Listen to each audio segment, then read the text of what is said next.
Géopolitique et technologie, le tournant de la stratégie européenne. Le directeur du programme Asie de l'Institut Montaigne, Mathieu Duchâtel, mon premier invité, souligne l'importance de la géopolitique dans les choix de politique publique relatifs à l'avenir de la puissance technologique de l'Europe. Bonjour Mathieu Duchâtel. Bonjour. Première question, quand on parle de puissance technologique au niveau mondial, on pense spontanément aux États-Unis, également à la Chine. Entre les deux, j'allais dire, quel est le poids le plus lourd aujourd'hui selon vous ? Alors bien sûr, il y a une supériorité américaine qui aujourd'hui est contestée par la Chine. Et ça se traduit pour nous par un impact sur deux dossiers en particulier. Le premier, c'est celui de la politique industrielle, avec la capacité des États-Unis et de la Chine de mener des politiques industrielles très puissantes. Et le deuxième aspect, c'est celui des contrôles sur les transferts de technologies, avec des restrictions américaines qui visent la Chine, donc dans une logique de compétition pour la supériorité, et qui ont un impact sur tous les acteurs en pays tiers, bien sûr y compris en Europe.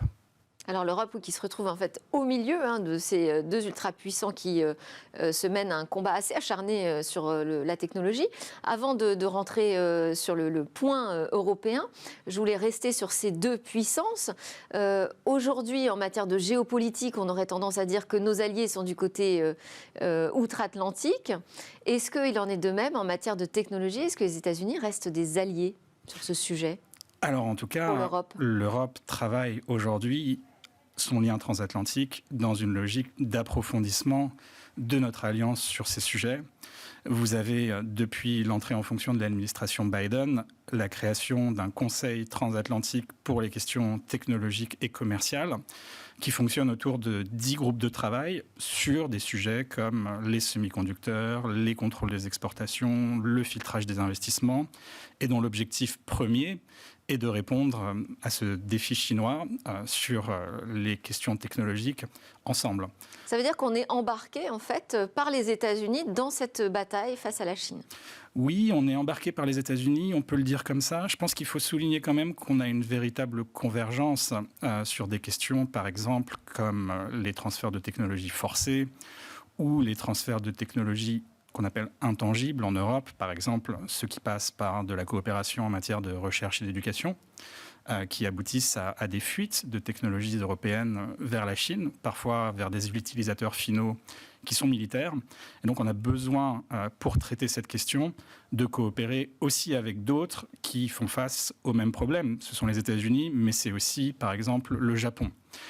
Après, il est aussi vrai que certaines des restrictions américaines au transfert de technologie sont parfois mal vécues par des industriels en Europe qui pensent qu'il s'agit davantage de compétition de compétition commerciale que de véritable compétition stratégique sino-américaine. Donc il y a toujours cette hésitation sur certains domaines particuliers de la coopération transatlantique vis-à-vis de la Chine. Mais aujourd'hui, quand on parle de la souveraineté européenne, on regarde des deux côtés, je dirais. L'indépendance vis-à-vis de l'Asie. Alors par exemple, on va en parler sur la partie de production semi-conducteurs. Vous avez détaillé une note à ce sujet. Mais on regarde aussi de l'autre côté avec les startups françaises qui se font racheter beaucoup par les Américains ou qui ont à leur conseil d'administration beaucoup de business angels qui viennent des États-Unis. On voit aussi des savoir-faire dans le domaine de la R&D. Les universités, les grands centres de recherche français qui collaborent de plus en plus avec des centres R&D installés sur le sol européen. Est-ce que vous voyez là un danger potentiel aussi de perte de savoir-faire pour l'Europe, de trop collaborer avec les États-Unis, ou ça vous semble au contraire aller dans la suite logique de cette géopolitique qui en fait nos alliés ?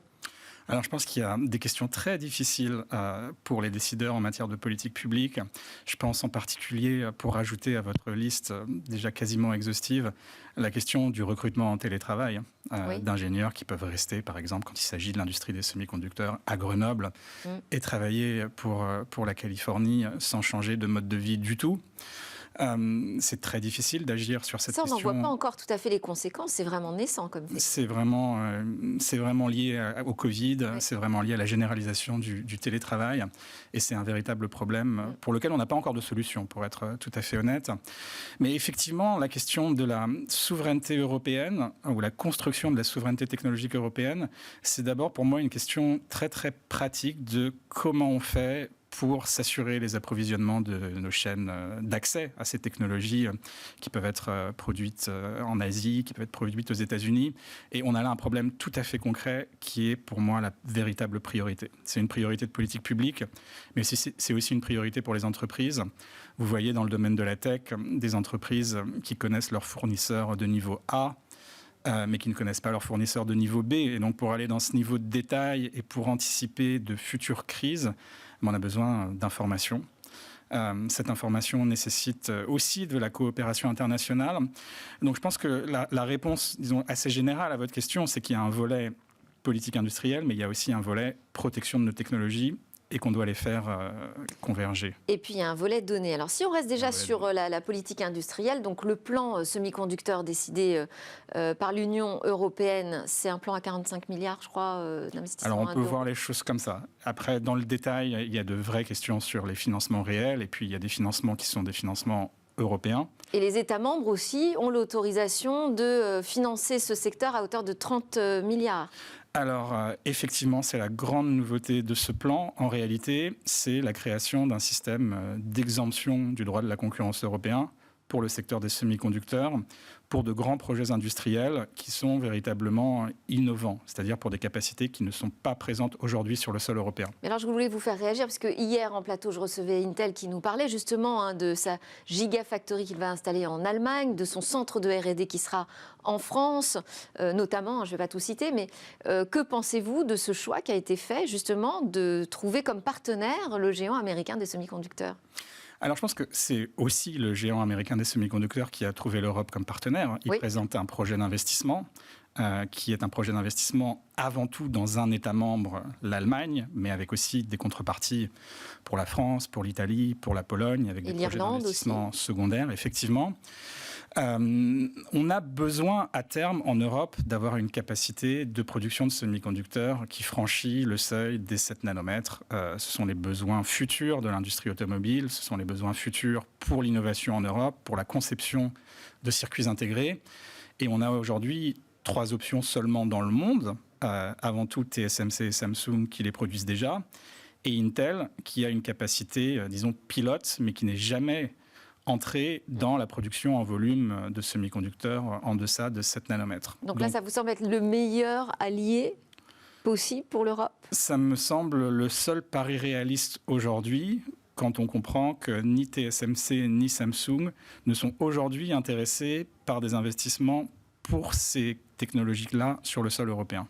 Alors, si on prend maintenant le volet data, le volet données, aujourd'hui, on est un peu orphelin d'un cadre réglementaire pour sécuriser le transfert des données des Européens vers les serveurs aux États-Unis. On a eu une annonce de la Commission européenne, la présidente de la Commission européenne avec le président des États-Unis qui nous ont dit on a trouvé un moyen d'avoir un accord ensemble pour sécuriser ce volet de transfert des datas.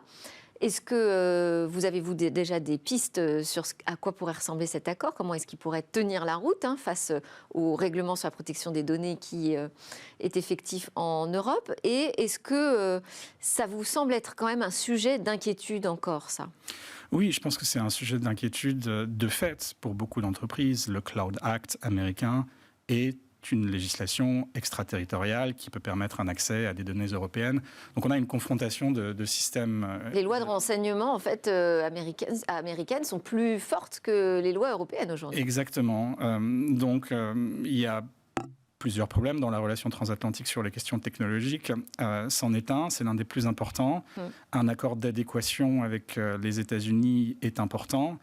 Il faudra des garanties pour que cet accès-là soit restreint aussi et que les entreprises européennes n'aient pas à faire face à des pillages de données. Et vous pensez que c'est possible ou qu'il va falloir finalement accepter un état de fait ? Je pense que l'environnement géopolitique et la compétition sino-américaine comme étant la priorité des États-Unis en matière de politique étrangère crée quand même un terreau plutôt fertile à avancer sur des dossiers. C'est-à-dire que les Américains peuvent accepter certaines concessions. Alors, on l'a vu sur les dossiers commerciaux, c'est peut-être en train de se produire sur cette question difficile des données, afin de consolider, je dirais, un camp qui n'est pas seulement un camp transatlantique, qui est un véritable camp G7. Je pense qu'il faut le voir comme ça. Les sanctions contre la Russie le démontrent aussi. On a un bloc. La crise, la guerre en Ukraine, pour dire les choses tout à fait clairement, a aussi remodelé ce paysage géopolitique autour des technologies ? Oui, énormément, parce que le régime de contrôle sur les transferts de technologies vis-à-vis de la Russie est le plus ambitieux qui a jamais été adopté, et il a été adopté en format G7. Et il pose une véritable question pour l'avenir. On voit aujourd'hui déjà le Japon et les États-Unis qui commencent à dire ce régime de sanctions à l'égard de la Russie, c'est peut-être le régime qui pourrait nous inspirer à l'avenir pour notre compétition technologique contre la Chine. Les Européens sont moins enthousiastes, mais on voit qu'aujourd'hui, le résultat de cette invasion de l'Ukraine, pour les questions de géopolitique de la technologie, c'est de mettre ce sujet sur la table. Eh bien, c'est ce que vous expliquez donc, dans votre note très complète et détaillée. Merci beaucoup, Mathieu Duchâtel. Vous êtes docteur en sciences politiques et directeur du programme Asie à l'Institut Montaigne. Donc, regardons nos politiques publiques en matière de technologie à l'aune de cette nouvelle géopolitique. Merci beaucoup. Merci. C'est l'heure de notre talk dans Smart Tech. On continue à creuser la question des stratégies et des politiques publiques. Alors, on va s'intéresser à la 5G et ses usages industriels en France.